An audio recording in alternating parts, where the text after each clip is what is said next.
Now, today we will be discussing electromagnetism. What is electromagnetic induction? In physics, I've mentioned this thing a couple of times that induction actually means abnormal way. The normal way to produce electricity is battery or cell or a voltage source. Because what is our belief, what is our conviction? Every conductor contains free electrons.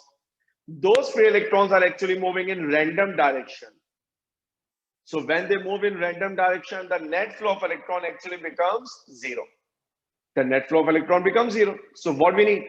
We need to align all the electrons so that they will be moving in one direction only. And when electron moves in one direction, current is generated. And not only this, remember electrons always travel from dash potential to dash potential. Can you feel this? Can you repeat, sir?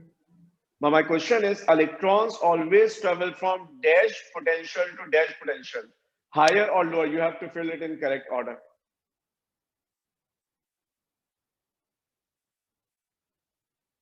Higher potential to lower potential. Think again. If we talk about electron travels from higher potential to lower potential or lower potential to higher potential. I mean, I have 6 students in the class. You people should think. It is pretty simple. I mean, if you look at a cell, electron moves from minus to plus. So minus means lower potential, plus means higher potential.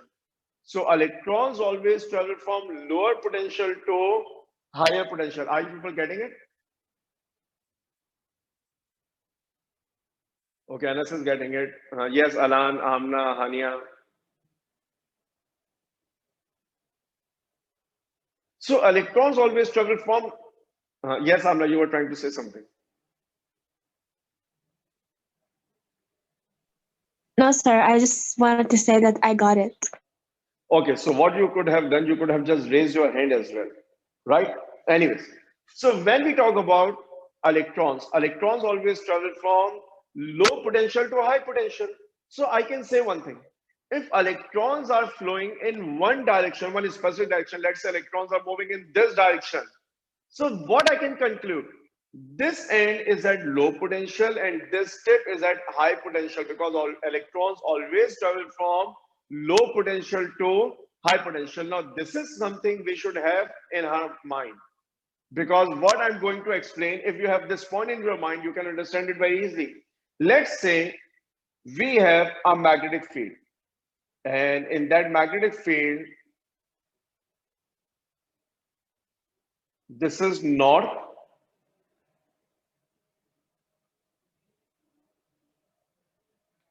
this is south. So we know that electric field is always from north to south. So I can draw electric field and I'm drawing electric field like this.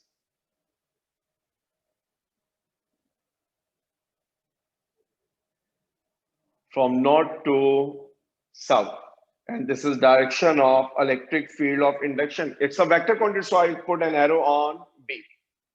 Now what I did, I took a rectangular piece of wire and that rectangular piece of wire will appear something like this.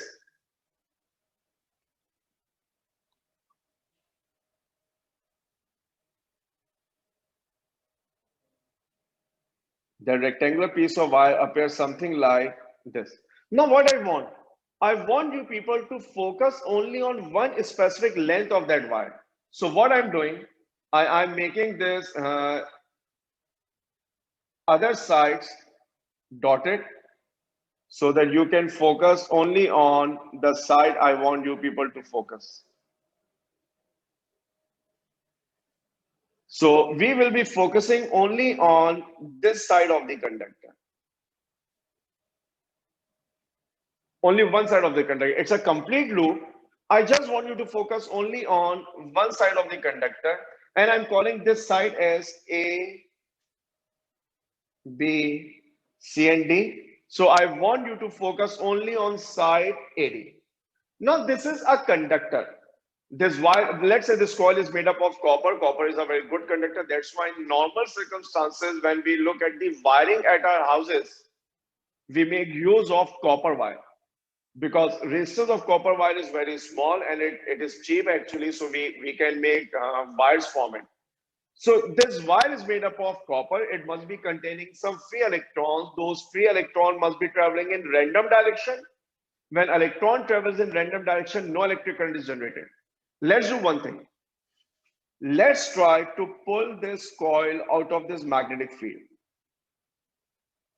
So I will exert a force. This force F is exerted by me. So what I'm saying F is force exerted on coil. I'm explaining each symbol so that you don't get confused because we will be discussing at least three different forces in this diagram. So F is the force exerted on the coil. Now, when you exert force on the coil, what will happen? You are actually trying to pull the coil out of magnetic field. So when the coil is moving out of magnetic field, just look at side AD like this. Electrons were moving in random direction, but when you pull the coil out of the magnetic field, they were moving in random direction, but all the electrons will be traveling in horizontal direction as well. What I'm trying to say, just imagine this is magnified version of side AD. In this side AD, we have large number of electrons, and these electrons are moving in random direction. These electrons are moving in random direction.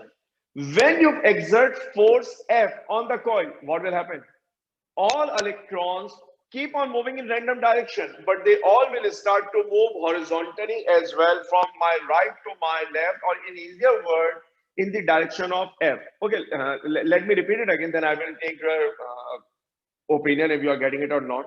Let's say this is the conductor. Electrons are moving in random direction. Okay, you cannot see it. For example, look at it. Let's say this is a conductor. Electrons are actually moving it in random direction. This is side AD. If I pull the coil out of the magnetic field, so this conductor will move in this way. So electrons which were moving inside this conductor in random direction, they will remain random. But being random, they all will be moving horizontally in this direction. Do you people agree?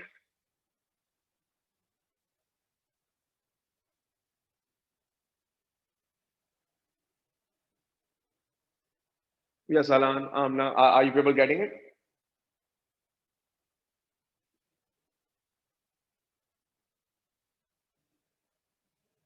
Okay, Alan is getting it. Amna, what about you? Okay, all of you are getting it. Now, when all electrons are moving horizontally, remember, when magnetic field sees charges moving in direction or moving in the magnetic field exerts force on the moving charges. So what will happen? Now, a force is generated, which is denoted by FB. FB means this is magnetic force, and it is given by QVB sine theta.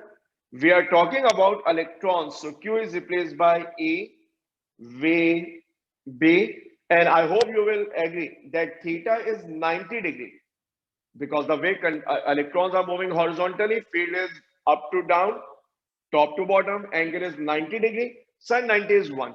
So magnetic force is AVB. Now, what I'm interested in is actually the direction of this magnetic force. So I'm giving you 2 minutes. You will think of the direction. I will finish my tea meanwhile. Then I will take your answers. So what you need to do, you need to tell me what is the direction of FB, the magnetic force on moving charges or moving electrons. So just think of direction. I will join you back in 2 minutes.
Yes.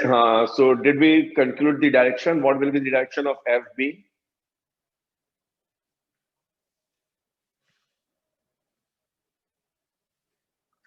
Yes. Any one of you? Sir, into What the what should board. be into the board? Yes, sir. Okay. What about others? What do you people Yes, sir. think? What should Yes, be the into the board? Okay. yes, sir. Let me just try myself as well. Because the field is top to down, velocity is rightward, it should become out of the board. But this out of the board is for positive charges. So you mentioned this direction in the context of electron, right? Yes, Anas, Anal. Yes, sir. Okay. So the direction of electronic current will be into the board. The direction of electronic current will be into the board. So in fact, the direction of electron or direction of this force will be into the board. Now, what does it mean? I will explain. Let me mention the direction. And the direction of force is into the board. I hope you remember this thing. This cross will remind you this is into the board. Let me draw leftward arrow here. So it will remind you it is representing the direction. Because red force is towards left, cross is into the board. Now just imagine, this is the rectangular coil, right? I tried to pull it. This is A, this is D. Electrons were traveling randomly, but all of a sudden a force is exerted on the electron into the board. So into the board means from D to A. So all the electrons which were traveling in random direction, now we feel a push or drift from D to A. And when they feel a push or drift from D to A, they will start moving from D to A.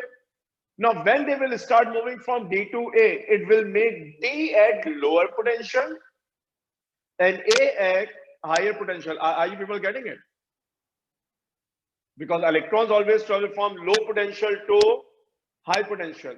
So can I say the consequence of this FB is actually the motion of electron?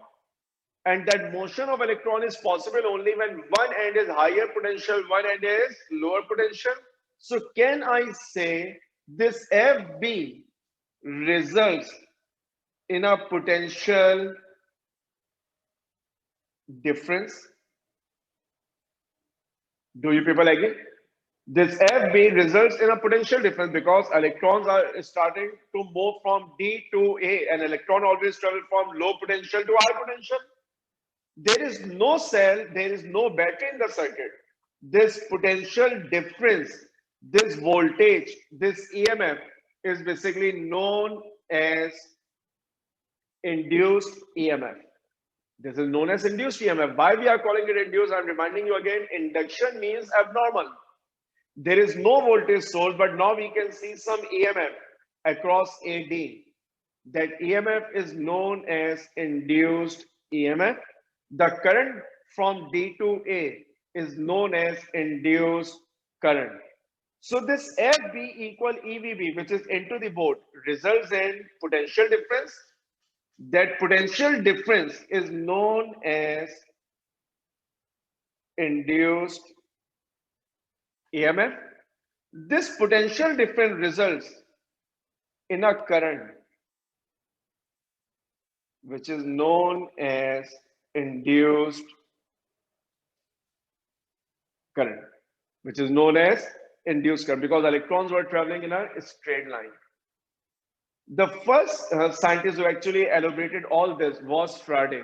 So the topic we are going to discuss is basically Faraday law of electromagnetic induction.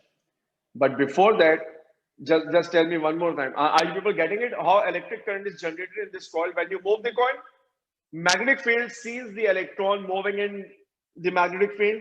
It will exert a force. That force causes electron to move in one specific direction. And when electron starts to move in one specific direction, electric current is generated. This current is known as induced current, and the EMF is known as induced EMF. Is it clear till here? How many of you are actually able to understand what I was trying to explain?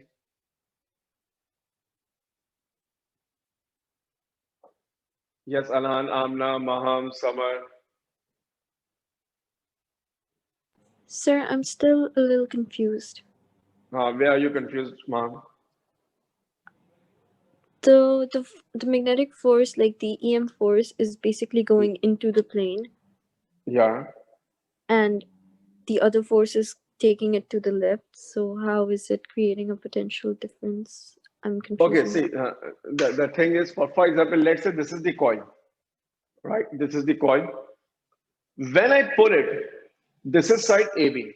Electrons are in this side, which are moving in random direction. But when I pull it, this conductor feels a force from this end to this end. So the electron which were traveling in random direction, they experience a drift from side D to side A. So they will move in one specific direction, and that motion is actually the results in current. Because you can relate it the way when we connect battery to the conductor, exactly the same thing happens. The positive terminal of the battery start attracting the electrons in one specific direction. When electron travels in one direction, it generates the electric current. Now I'm getting it.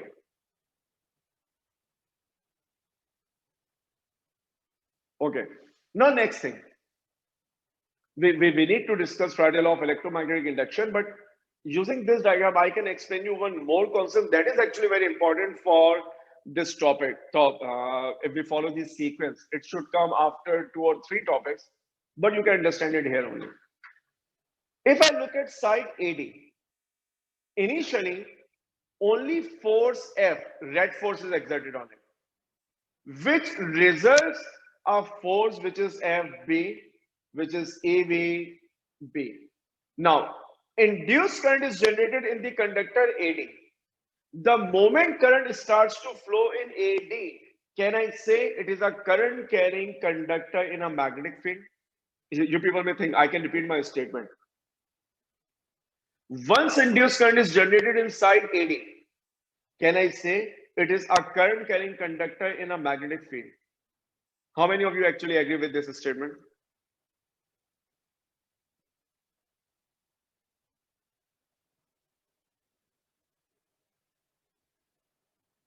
Okay, all of you are getting it. Now, whenever a current carrying conductor is placed in a magnetic field, a force is exerted on that conductor. Do we know what is that force? ILB sin theta. ILB sin theta. So there must be a force. I'm calling it F dash. And this is ILB sin theta. By looking at the diagrams, you will surely agree theta is 90. So it will just become ILB. My interest is actually in the direction of this force. If any one of you can tell me the direction of this force. Yes. What should be the direction of this force?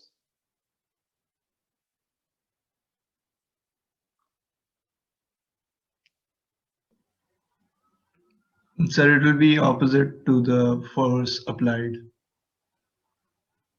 Okay, Anas says it is opposite to force applied. So Anas, can I draw it this way? Yes, sir. F dash. How many of you actually agree? Okay, some are agree with this direction. Alan, do agree. What about Hania, Maham, Samar? See, it is pretty simple. Finger says downward, current is D to A. So direction technically becomes this, but this is for conventional current. We have electronic current.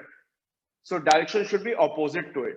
So it will become F dash. So what I can say, I'm trying to pull the coil out of the magnetic field.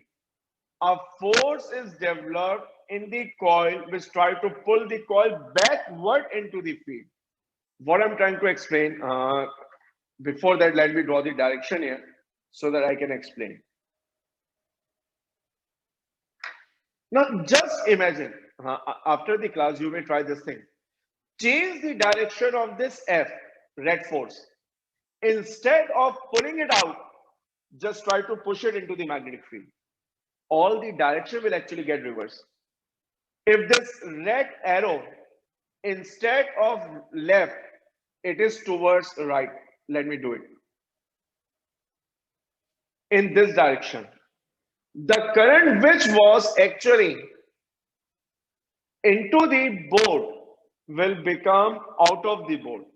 The current which is into the board will actually become out of the board. F dash, which is actually towards right, will become towards left.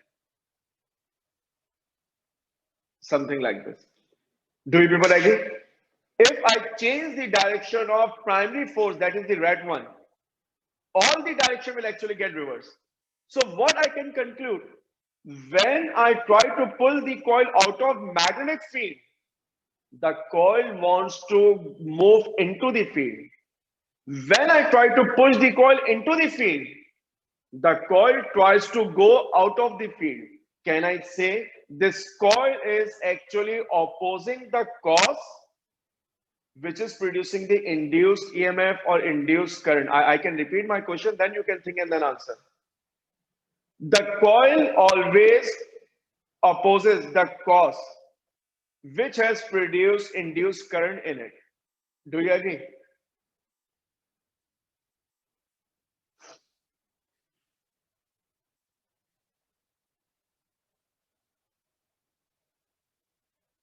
Yes, Amna, Mahan, Samar. I mean, if you people are confused, you can just unmute yourself and ask the question. And if you are getting it, you can just raise your hand.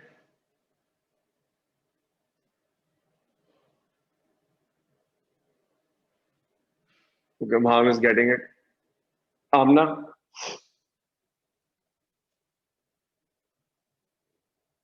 Amna is getting it. By the way, do I force you people to raise your hand? Because I kept on asking and then all of a sudden you people start raising your hand. If you are getting it, just raise your hand without wasting your time. Because I don't think negative, but sometimes I feel many students join the class, then they keep on doing their work, and when they keep on hearing Sayas is saying Amna, Sayas is saying Maham, they leave everything, they rush to the device and then raise the hand. It can happen, by the way.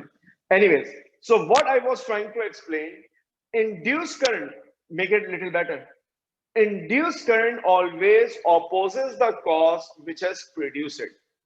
And why it does this, to obey law of conservation of energy, I will be explaining in later part of this unit. But induced current always opposes the cause which has produced it. The cause of current was you were trying to pull the coil out of the magnetic field. Induced current travels in the direction that ILB tried to push coil into the field. If cause of induced current was the pole which is pushing the coil into the field, now induced current will travel in a direction that will generate a force that will cause the coil to move out of the field. So what we say, induced current always opposes the cause which has produced it, and this is known as Lenz's law. What is Lenz's law? The direction of induced current is such that it opposes the cause which has produced it. And let me do one more thing. Let me highlight this, opposes the cause. Because many students remember that it opposes the induced current. I didn't say opposes the induced current. Direction of induced or opposes the current. Direction of induced current is such that it opposes the cause. What does it mean? I simply made things simple for you by using this coil. But there are a number of ways by which induced current is generated. For example, if it's a coil, you start rotating this coil in a magnetic field. You will surely agree. How many of you have ever owned a bicycle?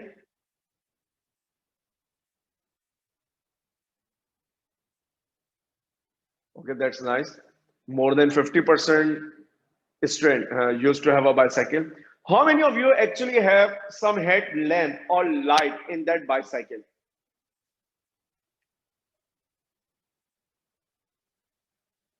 So I guess Hania was using top of the line bicycle because it got the headlamp as well. So she put the hand down actually. See, in bicycle we usually have headlamp, but in bicycle we don't have any battery. So you might have observed this thing. To that headlamp there is a wire. That wire is going to the rear wheel. At the rear wheel there are bottle-like structure. When the wheel rotates, the cap actually rotates, and when the cap rotates, it produces electricity and the bulb glow. How many of you have observation like this? You might have experienced or observed this thing in toy cars as well. Normally in toy cars which are not battery operated, when you drag them, their headlamps actually glow. Why? Because in those toy cars there are coils in magnetic field. When we drag them, the coil rotates in the magnetic field. When coil rotates in the magnetic field, induced current is also generated. That's why if you look at generators, if you look at car engine, if you look at generators, you look at anything that is producing electricity, you will be having a sense of rotation in it, that something is actually rotating. How many of you have seen generators actually? Those who actually born and raised in UAE, quite possible they are hearing generator for the very first time. But those who are from Pakistan, India, where load shedding is something very common, they must have seen generators. So Maham and Anas have seen generators. So yes, Anas, what generator was it? Recoil type or that ignition type? If you can elaborate it more. Sir, I've used both. It was I've used the recoil one also and the switch one also. Excellent. So remember in recoil type, what used to happen where we pull a rope and we sense that something is rotating in that generator. Remember that? Yes, sir. And even this is the same thing which is happening in the ignition as well. So what I'm trying to say, when we talk about rotating a coil in a magnetic field, it produces electric current. It produces electric current. If you go to any cycle shop, you can see those headlamps with which a bottle-like structure is connected. When wheel rotate, that cap rotate, and it produces electricity. You might have seen induction torches. We do have torch lights available in the market operated by batteries, but we do have torches in which there is a lever, you keep on rotating it, and then they will start to glow. What I'm trying to explain, I was actually trying to explain this point, Lenz's law.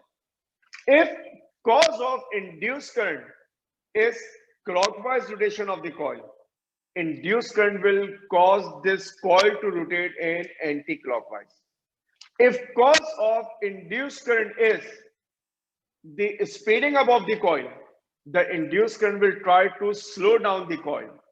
If cause of the current is slowing down of the coil, induced current will try to speed it up. Are you people getting it? That whatever reason we have for the production of induced current will travel in a direction that it can oppose the cause which has produced it. How many of you are actually able to comprehend this point?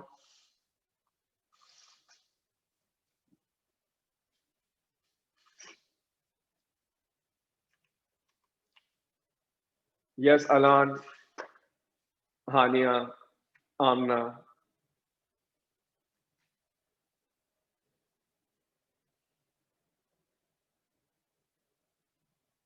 Alan, are you there? Yes, sir, I'm here. Okay, so are you getting it? Yes, sir, I'm getting it. Sorry, I couldn't raise the Okay. hand. Actually, Okay. my kind of broken, so yeah. Okay, so what you can do, you can use your mic. Now, we were trying to explain Lenz's law. The direction of induced current is always such that it opposes the cause which has produced it. So whenever you will be writing down the equation for induced EMF. In all equation, a minus sign will be there. That minus sign actually refers to Lenz's law. That induced current will always oppose the cause which has actually produced it. Now, let me explain few more things. Let's say we have a solenoid. I hope many of you are actually aware of what is a solenoid. Solenoid is a current carrying coil.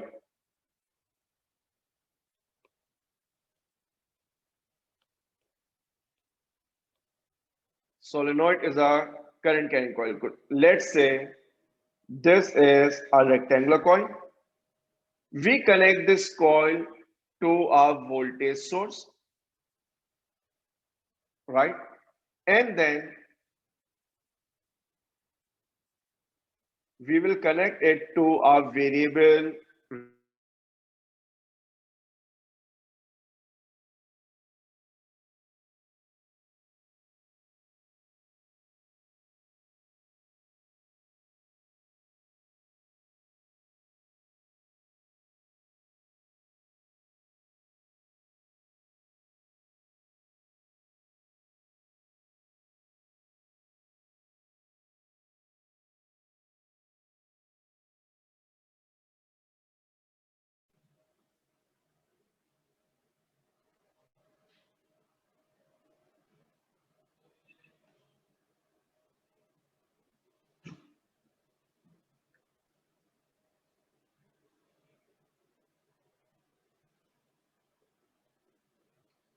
Okay, so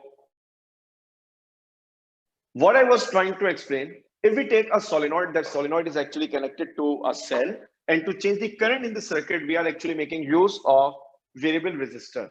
When current passes through a solenoid, it produces a magnetic field. That magnetic field appears something like, I have drawn these three blue lines are actually magnetic lines of force.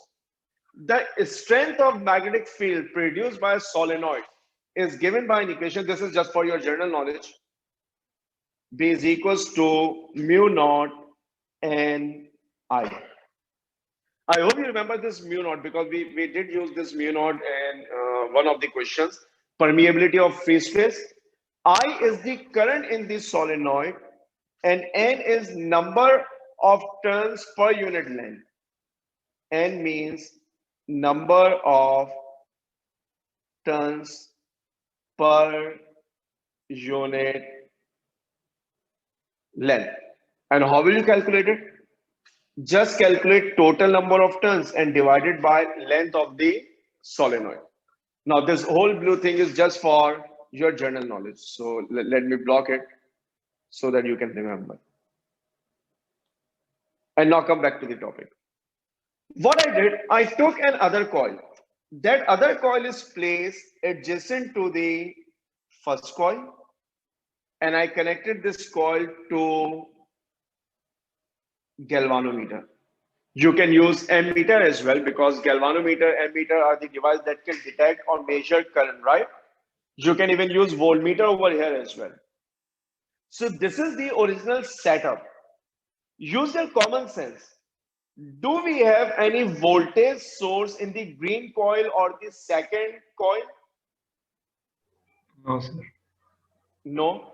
So what should be the reading of galvanometer? 0 or non-zero?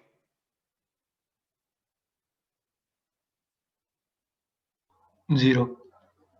0. Galvanometer will be showing you 0 reading. Why? Because there is no current. Now what I will do?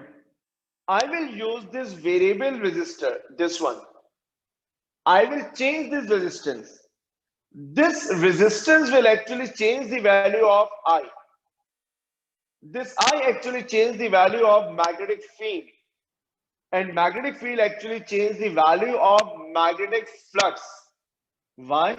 Because I hope we remember magnetic flux is given by B delta A cos theta. Do we remember this equation? Because we did use this formula.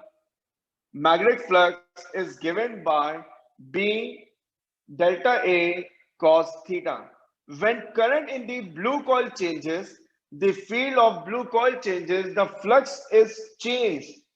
And when the flux changes, induced current is generated. This is another way of producing induced current.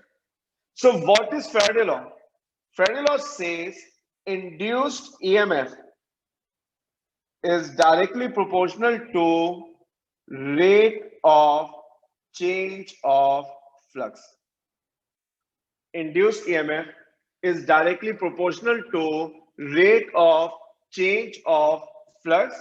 Whenever we convert proportionality into equality, we can say we need to put some constant. That constant is basically N. And what is N? N is total number of turns. N is total number of turns. So what is induced EMF? Induced EMF is given by N delta phi over delta T, where EMF is induced EMF, N is the total number of turns, delta phi is flux, and delta phi is change of flux, and delta T is time. So can I say induced EMF is directly proportional to rate of change of flux? The induced EMF stays still the flux is changing and becomes zero when flux becomes constant. Do you agree? I can repeat. Whenever a flux is changed in a coil, induced EMF is generated. This induced EMF lasts till flux is changing and becomes zero as soon as flux becomes constant. Do you people agree?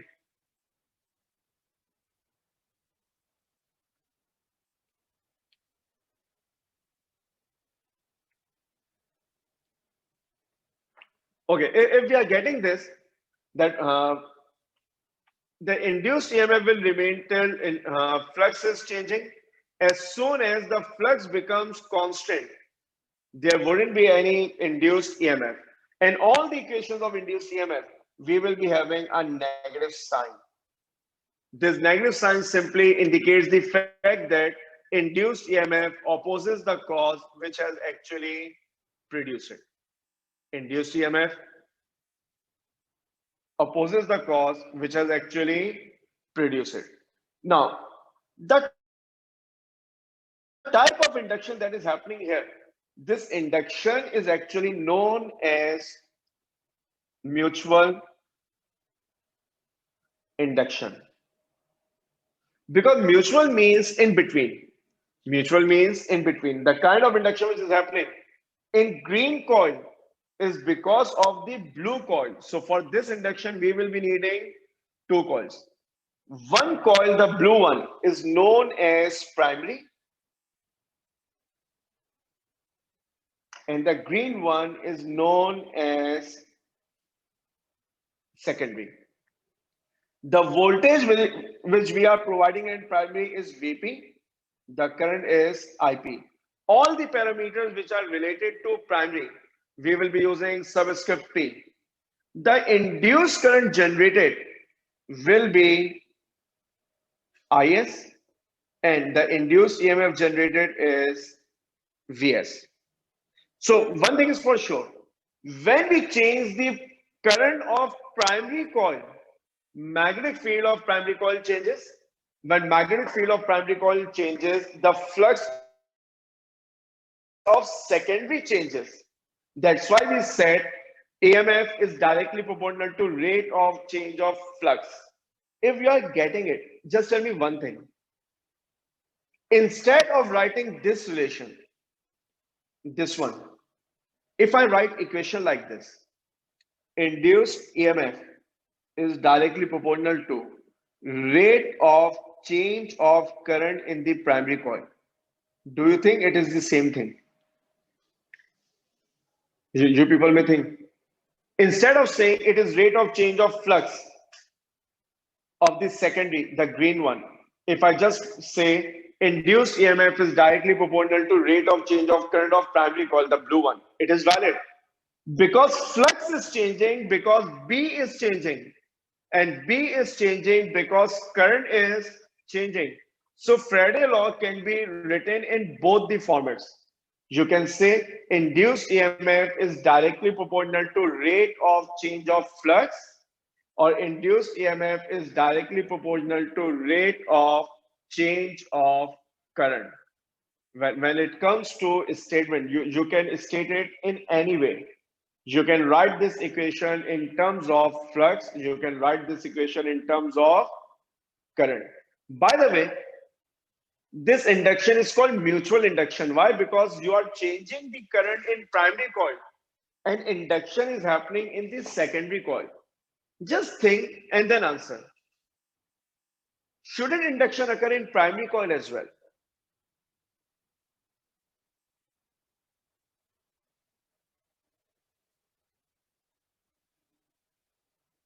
My question is, the reasons because of which induction is happening in the green coil, are they not valid for the primary coil as well? Because when current of primary changes, the field of primary changes. When field of primary changes, flux of primary changes. And when flux changes, induced current is generated. So induced current should also generate in the blue coil.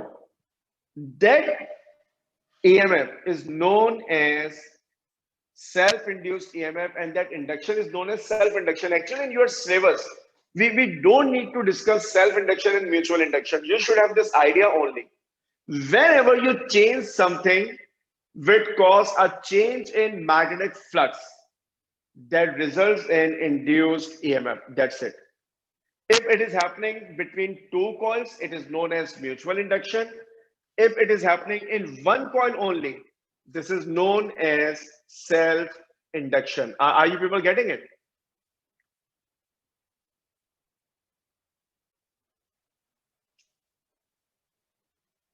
Yes, Alan, Amna, are you people getting this point?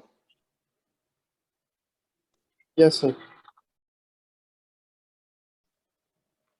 Okay, if you people are getting it, we will be able to solve many questions, because we have to understand few things which you will be in better position to understand when we will be solving questions. Because even if I teach you now, it won't matter, because it will work well when we will be solving question, because there are few graphs that we need to understand, right? So what I'm doing, I'm showing you a question that we may try solving.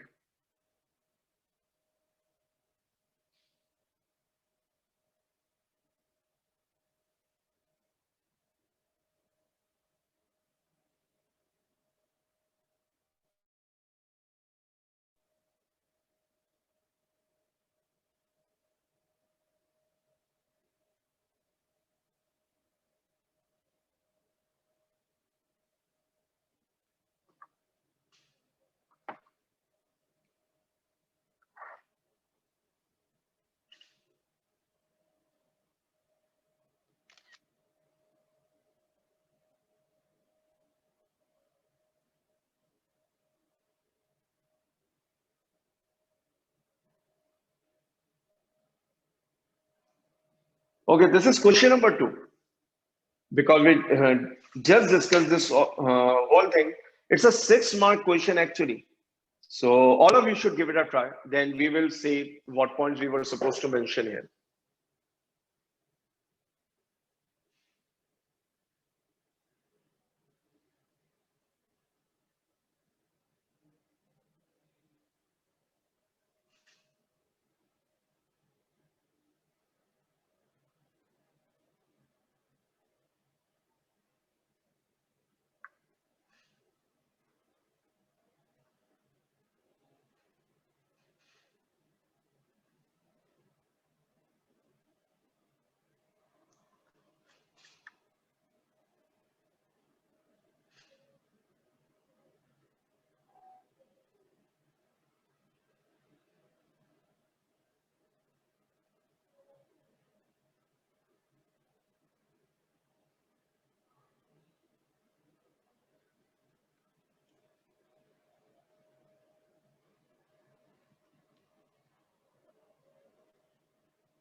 Are you done? Because your hand is raised actually.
Okay, by the way, how many of you were able to answer this question?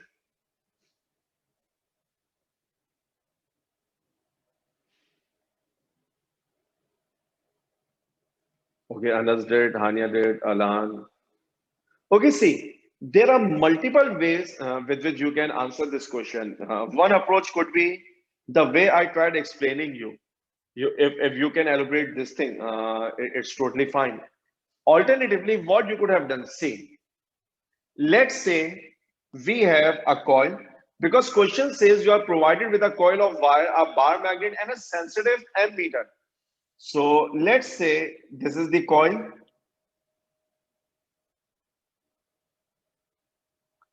It is connected to a sensitive ammeter. We have a bar magnet. This is the bar magnet, right? Now, what we will do, we will move this bar magnet into the coil.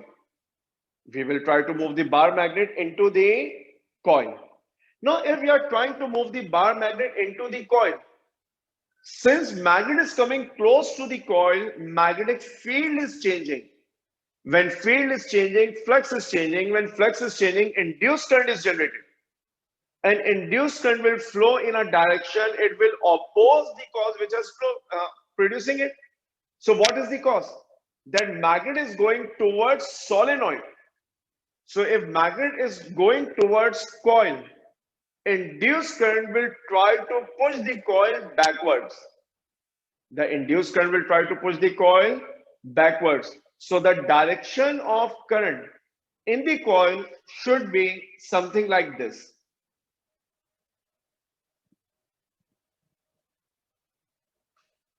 Do you agree? If I apply right hand rule, remember I did explain you right hand grip rule for a current carrying conductor and a right hand rule for a solenoid. In a current carrying conductor, current always travel in a straight line, right? So thumb indicates the direction of current. Okay, let me turn on my camera so that many of you can see. Okay, it's fine. Remember, if it's a conductor, so thumb is in upward direction, so field is anti-clockwise. When current is in downward direction, thumb is in downward direction, the field is clockwise. I hope you remember this rule. In same lecture, if I'm not wrong, I did explain how to find magnetic field of a current carrying solenoid. Because in a solenoid, current can either move clockwise or anti-clockwise. If current is going clockwise, so thumb is north of the magnetic field. And if it is going like this, right will be north of the magnetic field. Do you people remember? How many of you remember this right hand rule?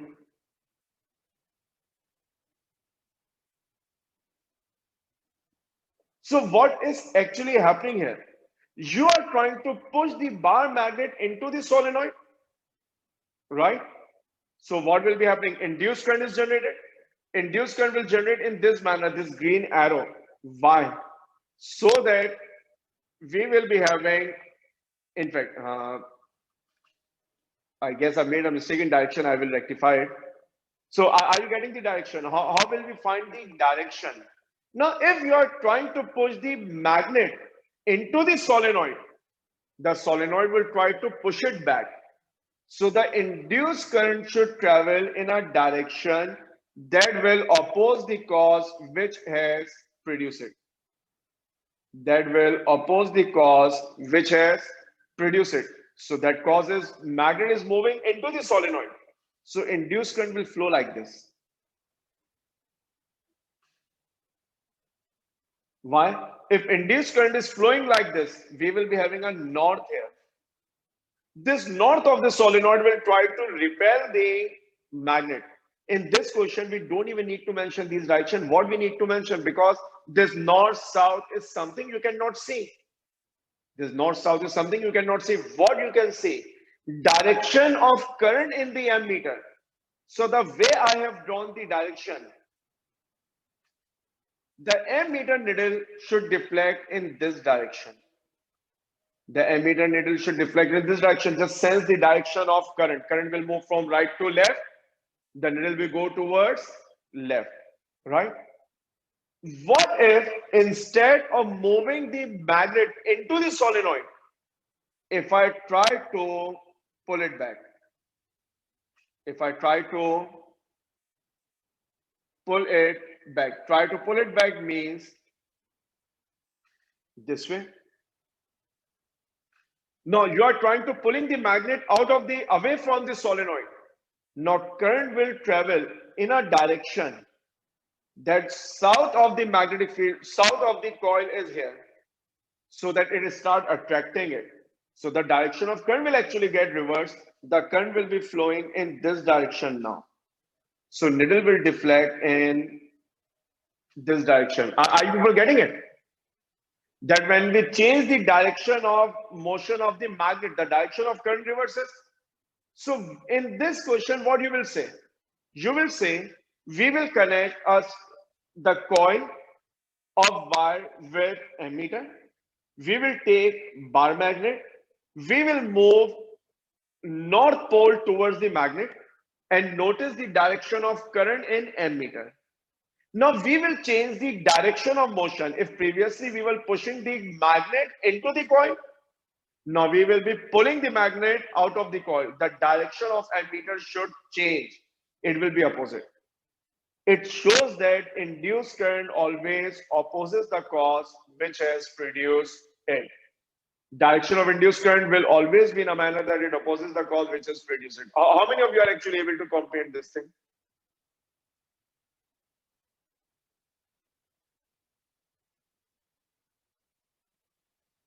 Okay, I will do try something if I get time. Whatever I have explained, I fill these lines so that you have one consolidated answer in front of you. Otherwise, these were the points which you were actually supposed to mention while answering this question. After this question,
okay, so those who got the booklet, this is question number 10, page 134. It's a good question actually, because you will find many questions like this.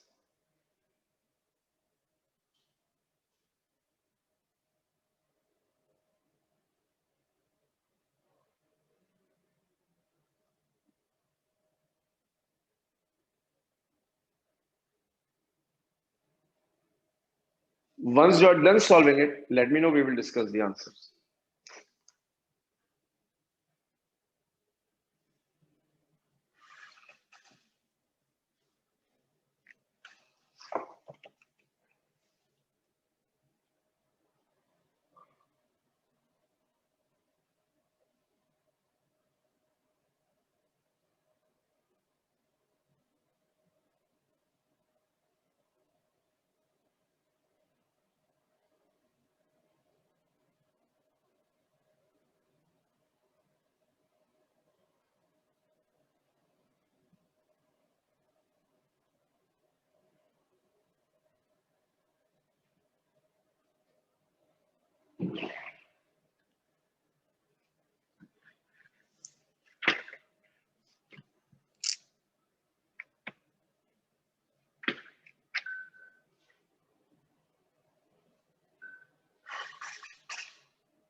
Okay, let me solve this question because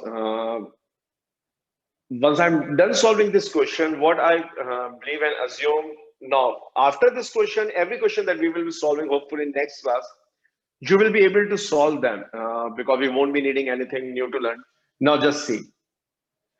Two coils P and Q are placed close to one another as shown in figure 10.1. The current in coil P is constant. An iron rod is inserted into coil P. Explain why during the time that rod is moving, there is a reading in the voltmeter connected to the coil. Now see, the current in the coil P is constant. So magnetic field is constant, magnetic flux is constant. Will induction occur? No. When we put a piece of iron in coil P, it actually changes the magnetic field. How? Because the strength of magnetic field will increase. When field changes, flux changes. When flux changes, induction occur. When induction occur, induced EMF generated, voltmeter will give you the reading. How many of you are getting this answer?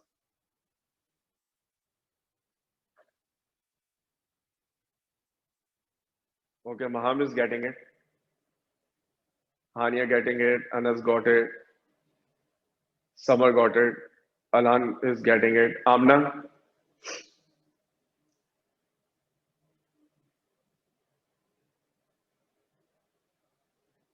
Now, are you getting this answer? By the way, how many of you actually, okay, Amna is also getting it. How many of you are actually were able to solve this question, this graph? Now, listen very carefully what I'm saying. In equation of induced EMF, there is a minus sign. That will always remind you one thing. If current is in positive direction, voltage will be in negative direction. They will be always opposite to each other. They will be always opposite to each other. If one is positive, other is negative, right? Now, question says, the current in coil P is now varied as shown in figure 10.2. On figure 10.3, show the variation with time of the reading of the voltmeter connected to coil Q for T equals 0 to T equal T2. Now, number one, the first thing you should have marked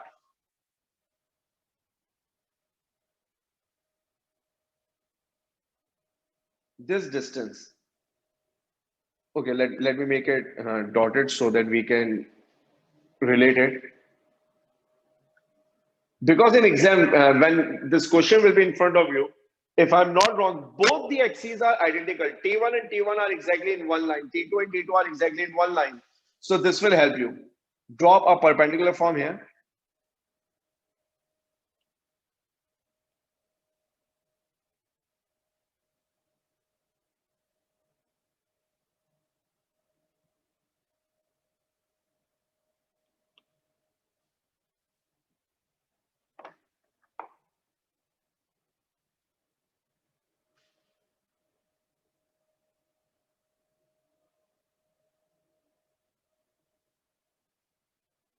One perpendicular like this. Why I'm drawing it, I will shortly explain. Other perpendicular form hit.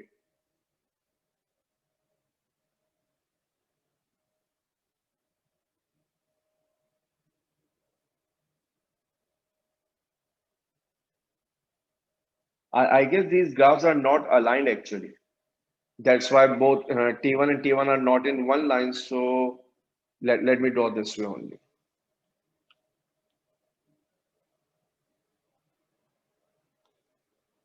What does it mean? On the left of T1 and on the right of T1, you can see a slanted line. There is a slanted line. It has some significance. What is that? I will see. Now see, from 0 to T1, current is increasing. Current is increasing. So it means that current is changing. Remember, rate of change of current results in induced EMF, because I discussed this equation here. Can you see? EMF is directly proportional to rate of change of current. The only difference is we have a negative sign. So when change of current is positive, induced EMF will be negative. Can you see current is increasing?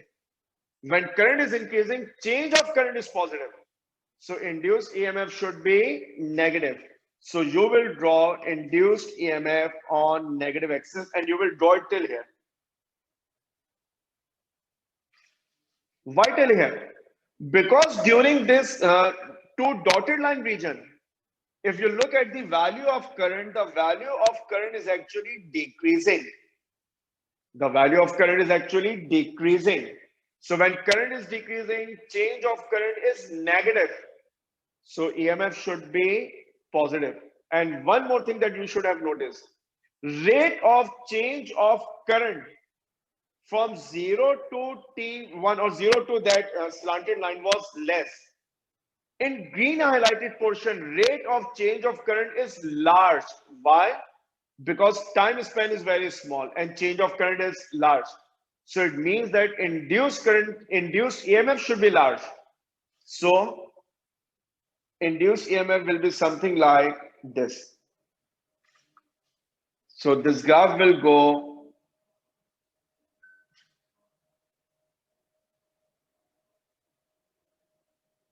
like this in upward direction.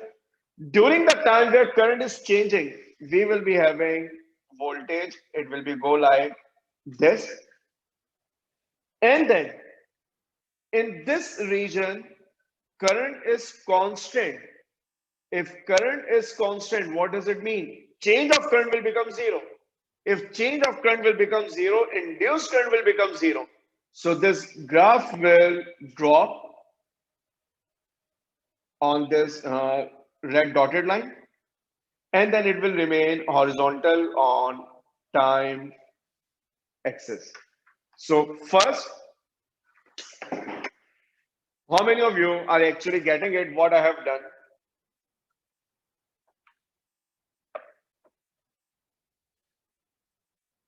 Yes, how many of you are actually able to comprehend or understand this graph? Okay, if all of you are getting it, it's fine. Because in exam, completing this graph is actually very crucial, because it will be needing some skills actually. You should have this understanding when voltmeter reading should be large, when voltmeter reading should be small, because this gradient is less. So induced voltage is less. This gradient is more, yellow one. So induced EMF is more. When it becomes a constant, induced EMF becomes zero. We need to take care of all these aspects of the graph.